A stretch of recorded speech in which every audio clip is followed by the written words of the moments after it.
Pues cuando tú quieras. Comenzamos, ¿no? Bueno, vamos a comenzar con el acto de hoy. En primer lugar, pues agradecer la presencia de las personas que han venido hoy, ¿no?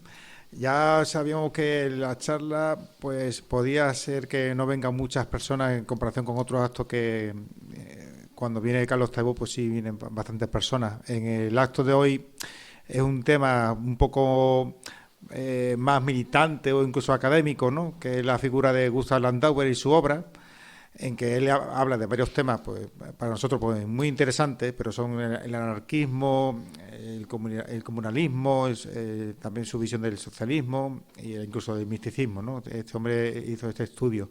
Pero incluso dentro del ambiente anarquista, Gustav Landauer, al igual que otros libertarios europeos y americanos, no ha llegado mucho a España, nunca fue una persona muy leída aquí, ¿no? Y no es el único ejemplo, hay otros anarquistas, yo también lo he visto un poco con el ejemplo de Domela Neuenhuis, y nada, pues que en España los anarquistas que más llegan son otros, ¿no? ¿Qué pasa? De que algunos libertarios, aunque no tuvo mucho eco en su momento, hoy en día, a pesar de ser figuras históricas, pues dan una serie de ideas que pueden ser muy interesantes en el presente. No se trata de imitarlo literalmente, sino de utilizarlo como inspiración. Y la figura de Landauer, en este sentido, aporta muchas ideas muy interesantes, ¿no? Al igual que otros anarquistas que están un poco olvidados y que esperamos poder ir rescatando poco a poco, aunque sea con actos pequeñitos como el de hoy, ¿no? Aunque, bueno, poco a poco se están viniendo un poquito más.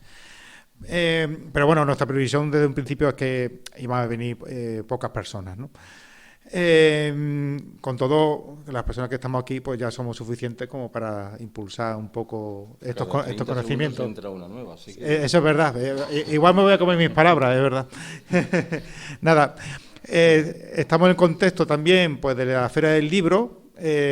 Este acto, pues hemos querido hacerlo en nuestro local y no el evento de la Feria del Libro, porque claro, son 45 minutos y cuando termina esos 45 minutos, pues, aunque sea el último acto del día, pues ya sabéis, ¿no? Que nos están echando, nos meten prisa y no podemos estar a gusto. Así que preferimos nuestro local, aunque esté un poco en la periferia norte, pero bueno, aquí está bien comunicado, se puede aparcar y aquí pues estamos a gusto, ¿no? También pues estamos con varias campañas, aparte de la Feria del Libro y otras actividades, ¿no? Aparte de las sindicales que estamos contra Carglass, en Mercadona ya acaba de finalizar el conflicto, pero bueno, hay otros como McDonald's, Verayó, que tenemos una asociación sindical ahí activa y siempre hay alguna movida y estamos con varios actos. Y bueno, también compañeros del resto del país pues nos han mandado un folleto que estamos ahí difundiendo, sobre todo en la Feria del Libro, pero también aquí en el local, sobre los agentes de policía infiltrados. Y también en Granada hemos decidido sacar un folleto nuevo. Bueno, no es que sea un folleto nuevo, es un cómic que se hizo en Italia por el caso de Alfredo Cospito. Se ha ennegrecido el caso de este compañero libertario que está en la cárcel italiana y bueno, hay un chaval que hizo un cómic sobre él, sobre su caso y la verdad es que pues aquí lo hemos imprimido, lo hemos grapado y ahí está disponible, ¿no? Bueno, pues una serie de eventos que estamos haciendo un poco para apoyar a los compañeros.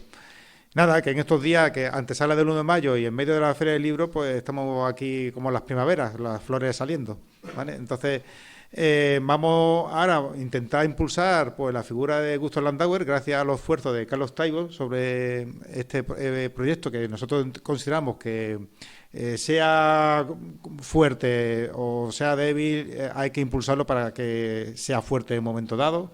Y nosotros pues estamos muy agradecidos de que Taibo pues venga aquí con nosotros e intentemos impulsar la figura de Gustav Landauer, que hoy en día da más de una idea interesante para nuestra actualidad, incluso sobre todo también para el futuro. Nada, voy a dar la palabra también a Carlos ahora, ya que me larga un poco, y lo único es eso, de que a lo mejor el móvil no hace falta apagarlo, pero lo ponemos en silencio y por supuesto posteriormente habrá una rueda de comentarios, de palabras, de preguntas, lo que se quiera hacer, ¿no? Y tenemos ya un poco de coro por aquí. Nada, muchísimas gracias a todos ustedes y también a Carlos. Alcánzame el agua. Pues muchas gracias, Fran, y a los amigos y amigas de la CNTAIT de Granada por invitarme a compartir este rato con vosotros y vosotras. Esta es la tercera invitación a presentar este libro que he recibido. La primera fue en Madrid, se hizo realidad. La segunda procede de un bar de Granollers, el Anònims, que todos los días organiza un acto de presentación del libro, y supongo que en junio me pasaré por allí para presentarlo. Y la tercera es esta de aquí. Yo no sé de quienes estáis aquí, quienes tenéis algún conocimiento, aunque sea muy somero, de la figura de Landauer. ¿Lo tenéis? Bueno. Yo un poquito, pero ya he visto. Por un compañero alemán. Bueno. Por detrás de lo que acabas de contar, hay una reflexión que deberíamos acometer relativa al canon anarquista. Esta cuestión del canon siempre me ha preocupado. Permitidme que proponga un ejemplo de lo que quiero decir. Cuando uno estudia el bachillerato, le ofrecen un concepto embuchado que es el siglo de oro de las letras españolas. Y ese concepto está rellenado por un puñado de autores que son siempre los mismos. Cervantes, Quevedo, Góngora, Tirso de Molina, Lope de Vega. Y yo alguna vez me pregunté cómo se perfilaba ese concepto y cuándo, y cuál era el criterio que invitaba a incluir dentro de ese canon determinados autores y a excluir otros. Hace 3 o 4 años, cuando me pidieron una colaboración para un libro colectivo publicado con ocasión del 100º aniversario de la muerte de Kropotkin, decidí escribir sobre la presencia de Kropotkin en el canon anarquista. Permitidme que resuma algún argumento que entonces utilicé. El canon anarquista es un canon claramente occidental y está configurado de manera casi exclusiva, al menos en sus estamentos superiores, por varones. Faltan visiblemente las mujeres. Y es un canon que presenta determinadas modulaciones lingüísticas sobre las que convendría reflexionar. No descubro nada cuando recuerdo que España es el país del mundo donde los movimientos anarquistas han exhibido de siempre mayor peso y, sin embargo, no ha aportado ningún pensador al canon. El único del que podríamos hablar es Ferrer y Guardia, pero yo creo que va por un camino un poco torcido, lo de la escuela moderna. Una de las razones al respecto es idiomática. En el canon anarquista están en los lugares superiores gentes que escribían en inglés o en francés. Y esto a buen seguro que perjudicó la candidatura de Landauer. Hay, claro, otras razones. Landauer, como espero tener la oportunidad de demostrar, es un pensador más bien oscuro.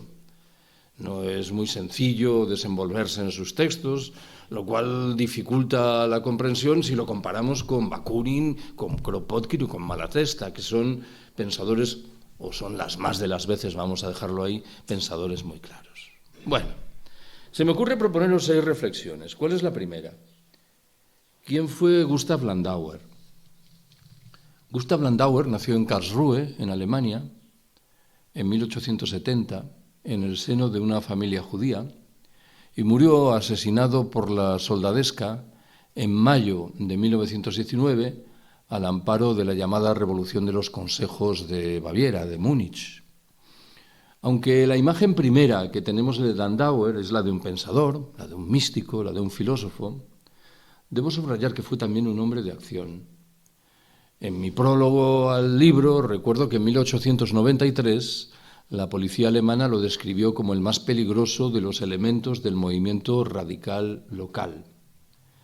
Al margen de lo anterior, buena parte de la vida de Landauer se dedicó a transformar objetivamente la sociedad, ante todo generando prácticas de cooperativismo en las ciudades alemanas de su tiempo.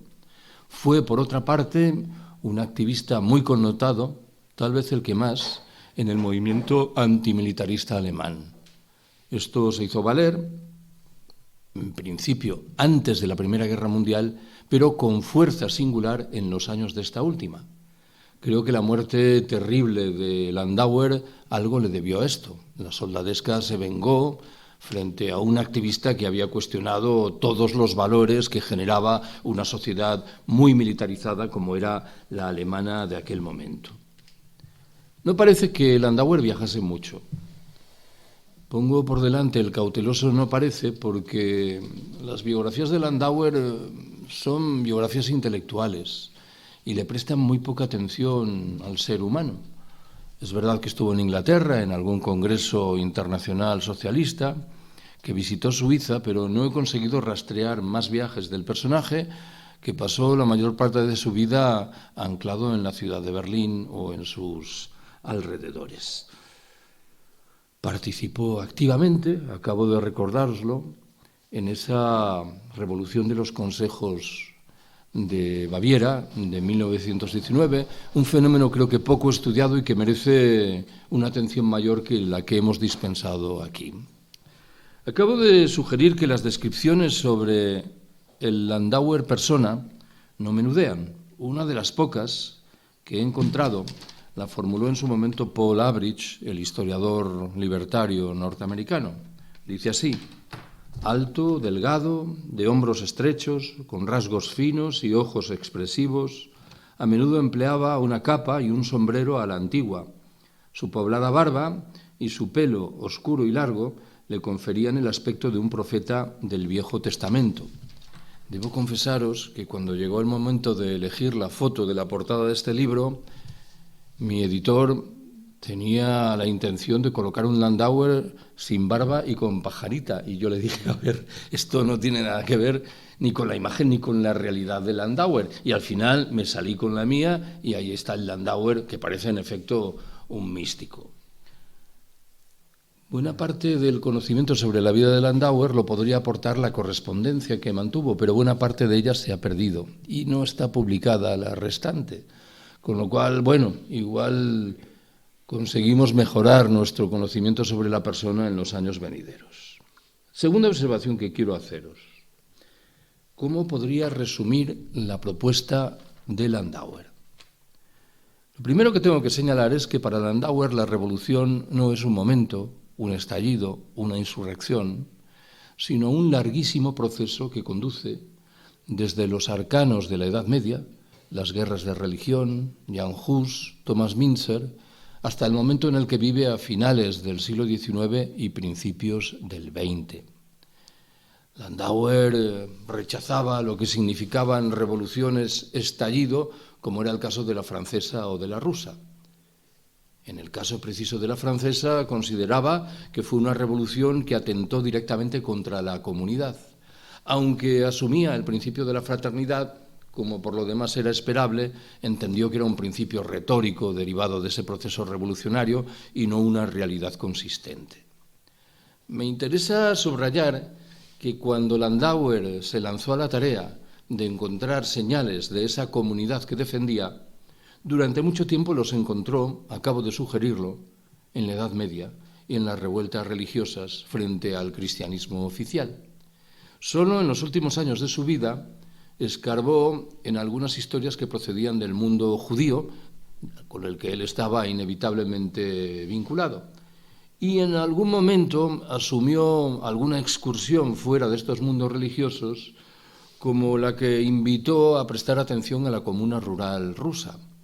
Me parece de todas maneras llamativo que buscando comunidades, Landauer no prestase atención a lo que ya entonces se empezaba a conocer sobre muchas comunidades humanas en los países del sur.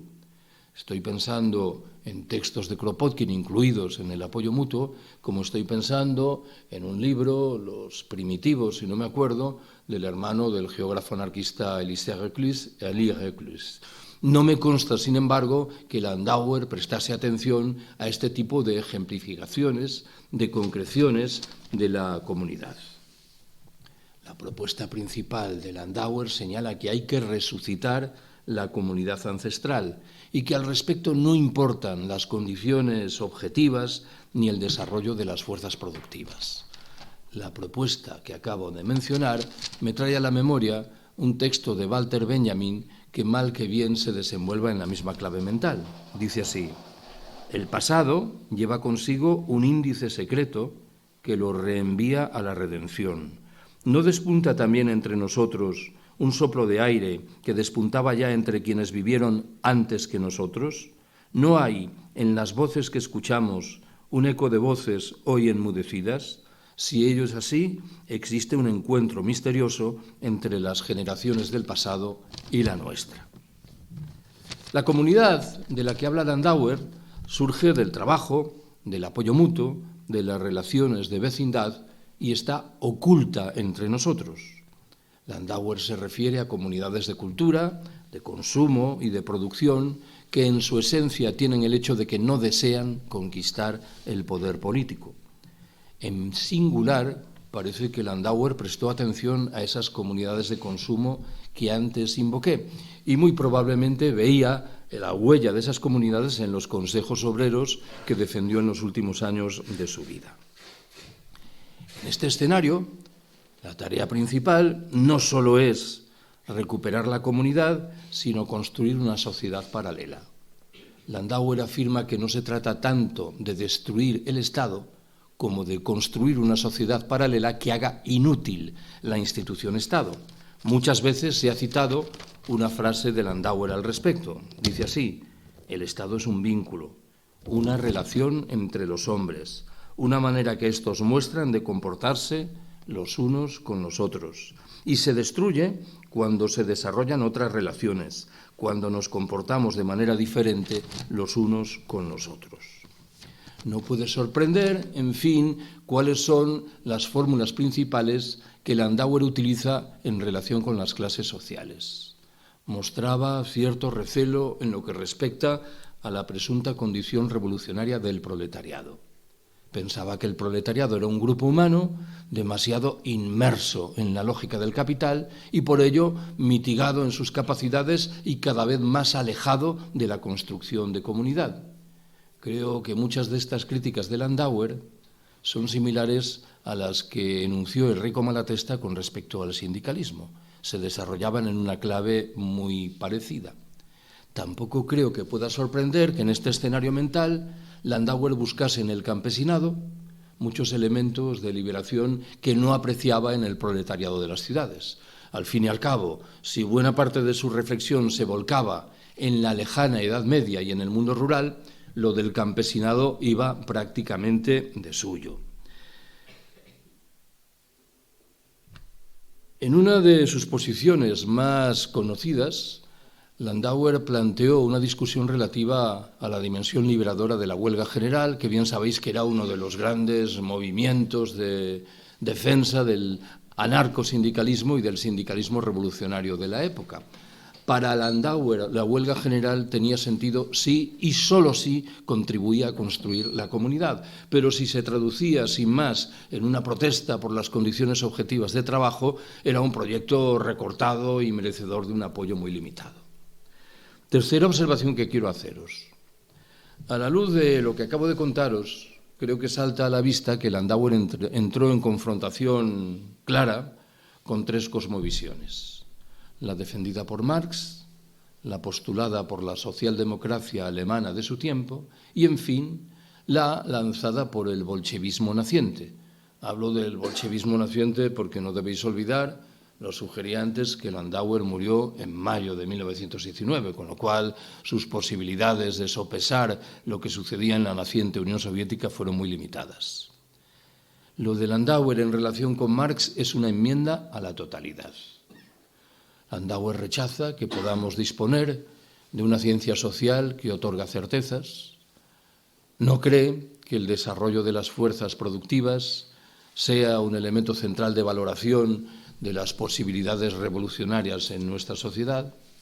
También descree de que la tecnología y la centralización sean elementos de progreso y, en fin, le repugna la idea de que la burguesía sea una clase progresiva que está generando las condiciones que permiten alimentar una revolución posterior. Para Landauer, la burguesía fundamentalmente es un grupo humano profesionalmente encargado de aniquilar la comunidad.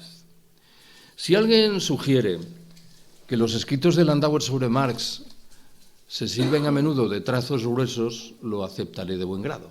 Pero me parece que en lo sustancial dan en el clavo. Es verdad, para recordarlo todo, que Landauer no conoció, o si conoció, no hizo uso de ellos, los escritos del Marx tardío. Me imagino que sabéis que en los 10 últimos años de su vida Marx revisó buena parte de sus percepciones precisamente en relación con elementos como los que acabo de mencionar: el desarrollo de las fuerzas productivas, el progreso, el papel vivificador de la burguesía. En lo que respecta a la socialdemocracia alemana de su tiempo, Landauer apreció en ella una combinación nefasta de jerarquía, autoritarismo, burocracia, estatalismo y parlamentarismo estéril.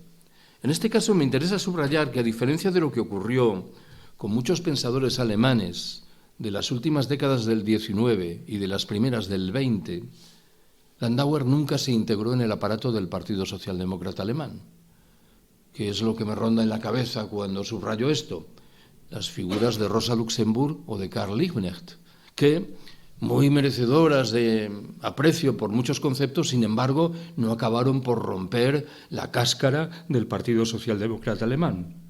He señalado, en fin, que Landauer se enfrentó con rotundidad al naciente proyecto bolchevique, en el que apreciaba poco más que una vanguardia autoproclamada, una perspectiva aberrantemente jerárquica y la represión de todas las disidencias.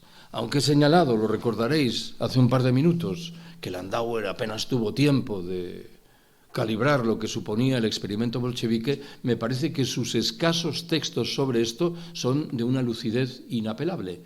En 1919 no era tan sencillo percatarse de lo que se estaba urdiendo en la naciente Unión Soviética. Cuarta de mis observaciones. ¿Cómo fue la relación de Landauer con el mundo anarquista?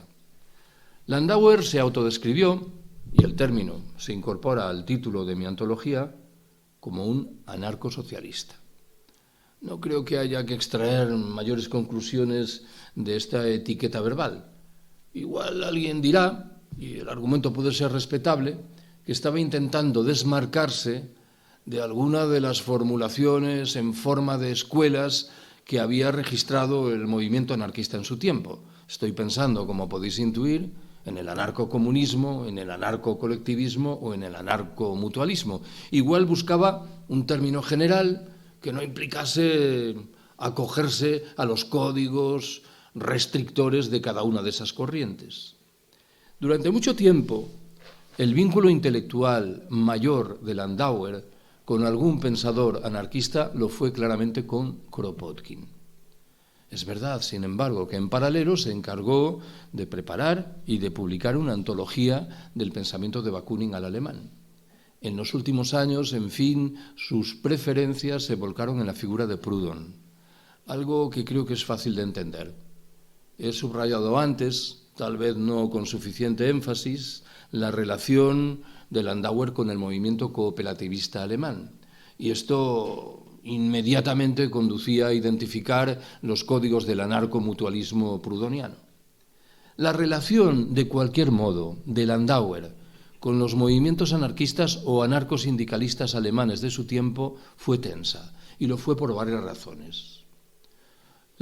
La primera me obliga a recordar que la condición de pensador en cierto sentido místico de Landauer trababa una relación fluida. Era difícil que sus textos fuesen entendidos por obreros rudos como los que se movían en Berlín, en Múnich, en Frankfurt o en Stuttgart. A menudo se acusó a Landauer de individualismo. No me parece que fuese una acusación certera. Creo que participó activamente de movimientos de carácter visiblemente colectivo, como el que acabo de mencionar relativo a las cooperativas o como el movimiento antimilitarista alemán de su tiempo. Es verdad que la visión landaueriana de la lucha de clases dificultaba una relación fluida con el sindicalismo revolucionario o con el anarcosindicalismo de su tiempo. Recordad lo que dije antes, no es que Landauer, hablando en propiedad, rechazase el principio de la lucha de clases, es que consideraba que muchas de las manifestaciones de esta última conducían a una aceptación de fondo de la lógica del sistema. En fin, creo que hubo un elemento más que generó discrepancias. En esa gran polémica que se produjo dentro del movimiento libertario durante la Primera Guerra Mundial y que, sabéis, separó dos posiciones, la primera pacifista y contraria a participar en ninguno de los bloques militares enfrentados, y la segunda, representada fundamentalmente por Malatesta, y la segunda, representada por Kropotkin, que defendía a las potencias aliadas, Inglaterra, Francia o Rusia. Landauer tomó claramente partido por la primera, de tal suerte que a buen seguro que se enajenó la amistad de determinados segmentos del movimiento anarquista que formaban parte de la segunda. Quinta observación y penúltima que quiero haceros. Me interesa explicaros, aunque sea sucintamente, lo que intenté hacer con esta antología. Esta antología tiene dos partes. La primera recoge 7 textos más o menos largos de Landauer, hasta donde llega mi conocimiento, inéditos en castellano. La segunda incorpora un buen número de textos mucho más breves, algunos inéditos, otros no, sobre las materias más dispares. Debo subrayar que esta es una antología del pensamiento de Landauer en lo que hace a la filosofía de la historia y a la política. Quedan al margen de ella otras muchas manifestaciones de ese pensamiento, como las vinculadas con la crítica literaria, la mística en sentido estricto, o en fin el trabajo periodístico de nuestro autor. Los textos están ordenados cronológicamente, algo que me parece que era una opción ineludible. No olvidéis que la etapa objetiva de producción de textos de Landauer fue muy breve. Discurrió entre 1896 y 1919, poco más de 20 años.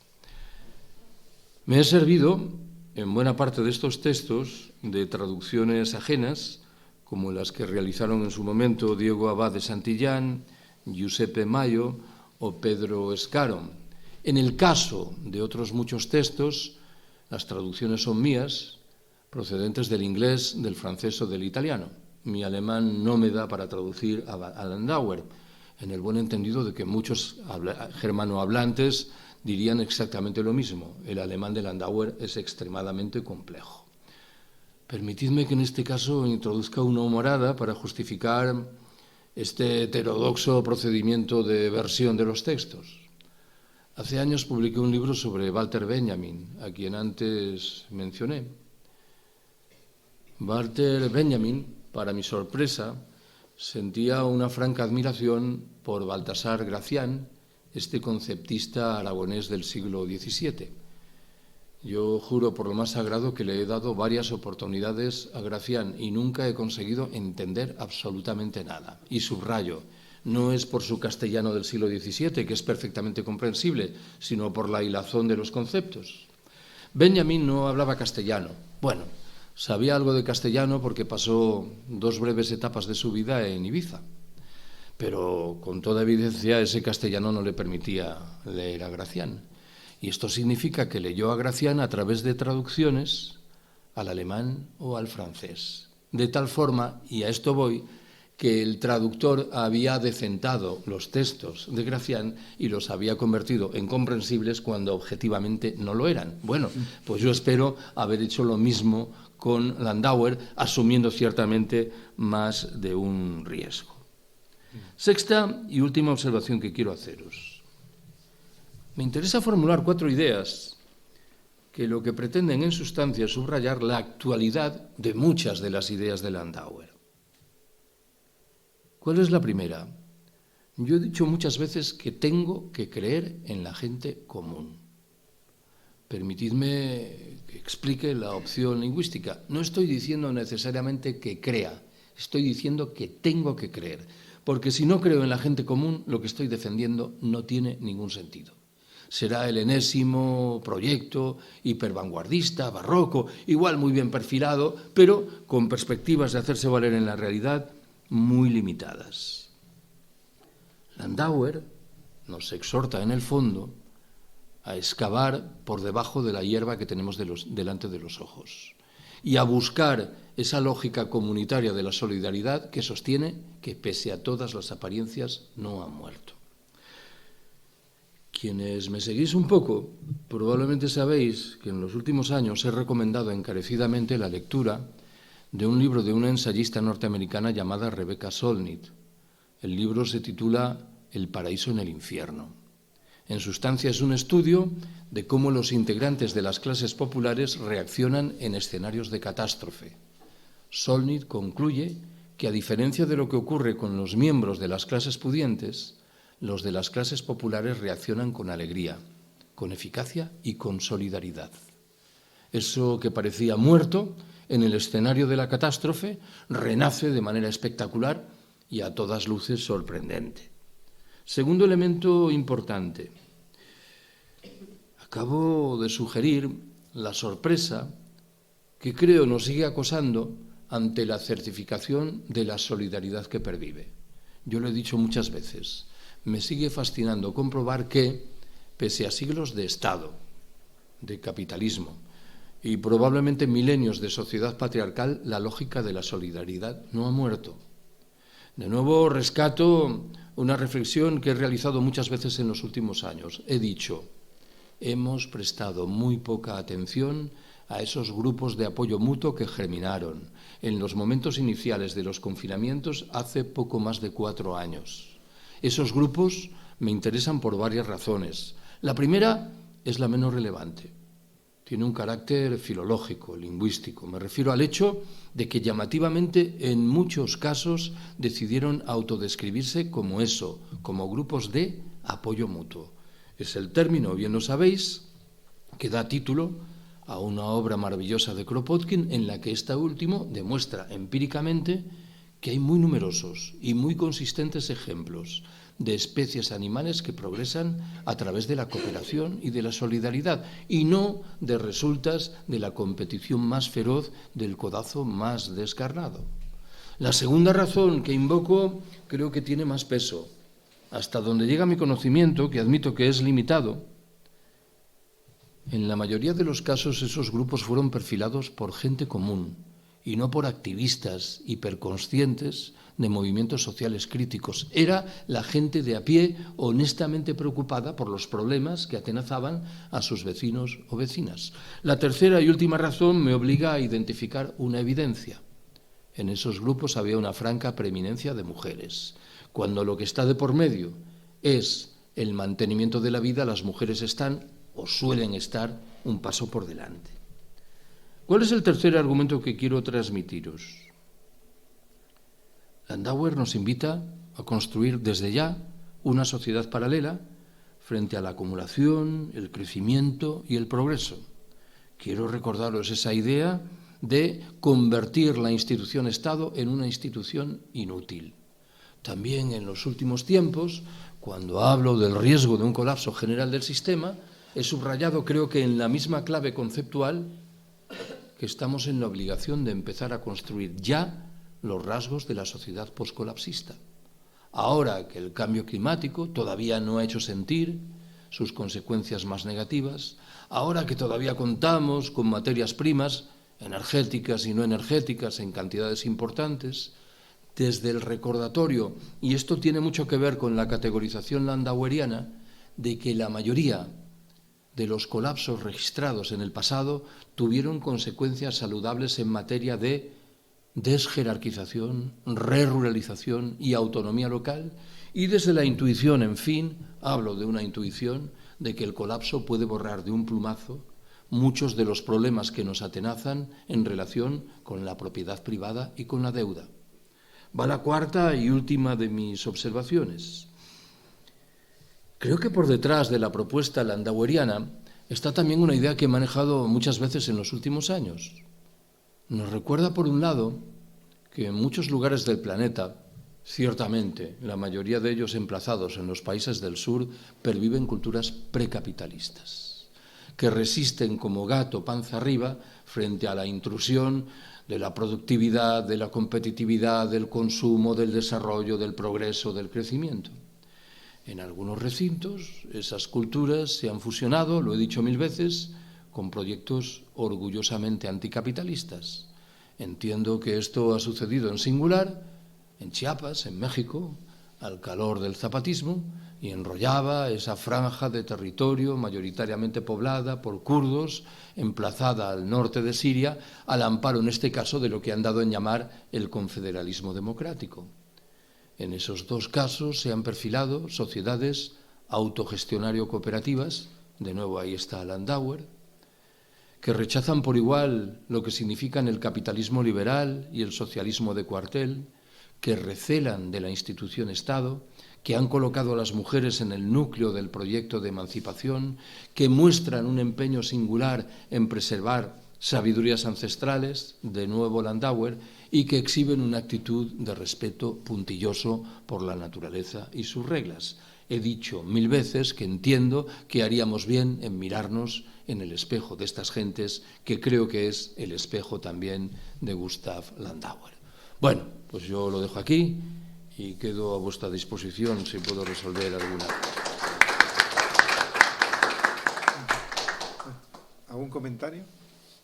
Fernando Pessoa, el poeta portugués, debo ser un curioso antisemita que, sin embargo, está obsesionado por los judíos. Y salió alguien que dijo que esos no eran judíos verdaderos, porque estaban cargados de equívocos en la medida en que no eran creyentes practicantes, aun cuando, y esto importa subrayarlo, preservaban buena parte de la tradición cultural del judaísmo. Hay un libro, por cierto, cuya lectura os recomiendo, de Michael Levy, este francés, sobre el judaísmo libertario en el periodo de entreguerras, fundamentalmente. Y creo que es, bueno, como hay un libro de un colega, ¿cómo se llama este hombre? El judaísmo en el espejo... Sí. Mira que veo aquí en un pueblo de Granada. Sí. Yago, se llama Yago Mellado. Eso es, que es, por cierto, un buen libro. Pero yo creo que, intentando responder a tu pregunta, lo del misticismo, de nuevo, no remite estrictamente a un código religioso. Aunque los ejemplos que toma son religiosos, son los ejemplos que proceden de las disidencias cristianas en la Edad Media, de quienes desde el mundo cristiano se enfrentan a las instituciones. Lo que hay es una búsqueda de una espiritualidad marcada por una pureza que él entiende se ha ido desvaneciendo en virtud de la irrupción de la institución Estado, del propio capitalismo y sus relaciones extremadamente prosaicas. Creo que lo del misticismo va por ahí, pero admito que mi comprensión del fenómeno tampoco es muy profunda. Ya antes subrayé que esta es una antología de los textos de filosofía de la historia y de política, de tal manera que la dimensión mística se me escapa. Igual también este es un signo de los tiempos. Cuando me he adentrado en las figuras de Walter Benjamin, de Gustav Landauer y de Fernando Pessoa, he tenido que confesar siempre que mi comprensión de los textos de estos autores era muy limitada. Sí. En realidad me interesaba más su peripecia vital y por eso antes he señalado que las biografías de Landauer que he leído son biografías intelectuales y el ser humano que está por detrás ha quedado más bien marginado y oscurecido, algo que nunca me parece que sea una buena noticia a efectos de comprensión de quién estaba por detrás. Landauer, cuando habla de los cristianos, que habla mucho, recupera sobre todo la figura de sus comunidades, ¿no? El cristianismo medieval y también de la antigüedad era muy comunitario y, al igual que otro teórico que también está olvidado, como es Wettin, también del contexto alemán, pues habla mucho de ese comunitarismo cristiano. Entonces, yo comento por experiencia propia, como sabes, yo soy de Ceuta, en Ceuta hay judíos, y el que es el jefe o el que más lleva el tema de la cabala de Ceuta es una persona muy poco religiosa. De hecho, tenía en su época un restaurante que se llama El Devorador, creo que se llamaba, y había cerdo en ese sitio. Y este hombre incluso viajaba a Israel, a pesar de que no era el hombre más rico que había en la comunidad judía de Ceuta. Iba allí pues para hablar de cosas de la cábala, ¿no? Y sin embargo no era una persona especialmente religiosa, ¿no? Pero sí muy asociada al misticismo, eso sí. Yo también ignoro bastante el misticismo de Landauer, entonces tenía esa pregunta. Lo de la pureza de las relaciones en las comunidades cristianas primitivas es algo que merece alguna atención. Y no es un fenómeno ajeno a la península ibérica. En realidad hay quien coloca en el mismo cesto el surgimiento de los concejos abiertos y de los bienes comunales y determinado cristianismo primitivo no lastrado fundamentalmente por las instituciones eclesiásticas que iban asentándose. Y esto creo que tiene su importancia subrayarlo. Y también es un fenómeno que suscitó la atención de Kropotkin. Claro, cuando Kropotkin se refiere a las guildas en las ciudades medievales, lo que está de por medio es también determinado tipo de filosofía religiosa que se materializa en relaciones humanas mucho más igualitarias y libres que las que defienden las instituciones eclesiásticas. Claro que sí. Me parece que es evidente eso. ¿Esto que lo relacionas con los cátaros, los bogomilos, los dulcinianos, los levantamientos y la vida comunal de estas comunas, entre comillas, cristianas? Yo lo puedo hacer, pero no creo que Landauer lo hiciera, ¿eh? La vista de Landauer estaba muy volcada en la Europa central. Los nombres que aparecen inmediatamente son los de Thomas Winzer y Jan Hus, el líder del movimiento husita. La vista de Landauer no se dirige mucho más lejos, ¿no? Aunque supongo que, en efecto, lo que sugiere es cierto. Hace unas semanas, leyendo un libro que yo creo que no está publicado en España, que es una especie de ensayo en cómic sobre el anarquismo de un autor inglés llamado Clifford.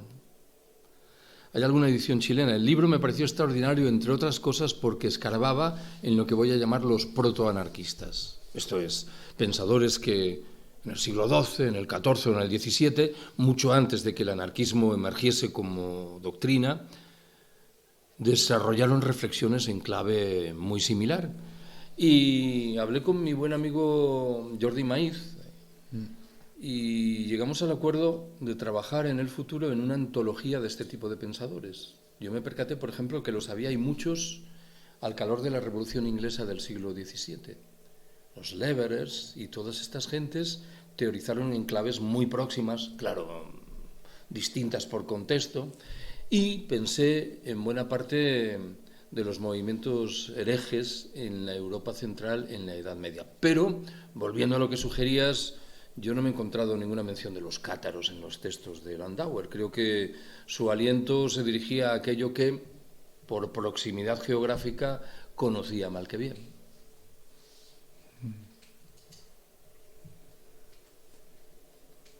¿Qué más se os ocurre? No lo he dicho antes, pero me viene ahora el recuerdo. En un momento determinado dije, los 7 textos largos que recojo, hasta donde llega mi conocimiento, no han sido publicados nunca en castellano. ¿De dónde procede esa cautela del hasta donde llega mi conocimiento? Bueno, no controlo las ediciones, que no fueron muchas, de textos de Landauer en España antes de la Guerra Civil.